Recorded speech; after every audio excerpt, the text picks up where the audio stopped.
Менимче, ниндир орлык салынмаган экен, ол мөгенә тырышса да язып битер дип уйламыйм.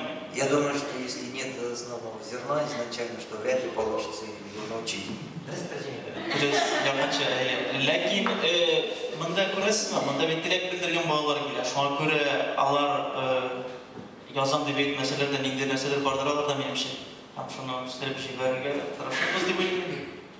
Чтобы они почувствовали, все слышно, почувствовали весь серьез вот этого проекта, да, что если еще их там говорят, обсуждают,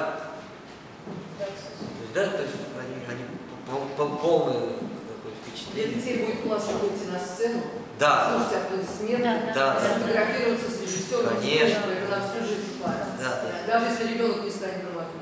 После финального показа мы всех детей пригласим на сцену, подарим им дипломы, они увидят режиссеров, подарим им подарки и благодаря нашему партнеру. Мы детей всех кормим, кроме того, мы после этого выпускаем сборники пьес, то есть у каждого ребенка будет на руках сборник пьес, где его пьесы на всю жизнь. Бюджет проекта всего на 500 000 000. А это много или мало в театральном? То, что вот наш прочитать, скажет, 500 000 000, там, дороги не ремонтированы, а вот это... Это можно сделать Закамский театр, все они, у них бюджет 65 тысяч на спектакль. Бұл меніңше біздің театр үшін ең мөһим, чөнки балалар тел проблемасы біздің үшін бик мөһим. Біз ул турыда гел уйлыйбыз, көндә диярлек уйлыйбыз, нишләргә, ничек менә балаларны театрга, татар театрына җиртергә. Без анда монда битараф калырга тиеш түгелбез, чөнки монда барыбер ни генә әйтсәк тә татар мөхитенең киләчәге.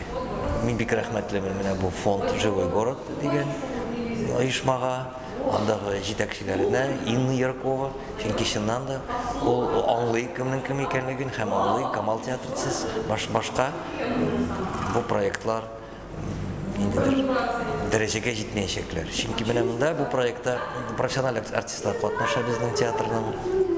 Аның нәтиҗәләре 29 августта театрыбызның Камал театрының кече сәхнәсендә узачак.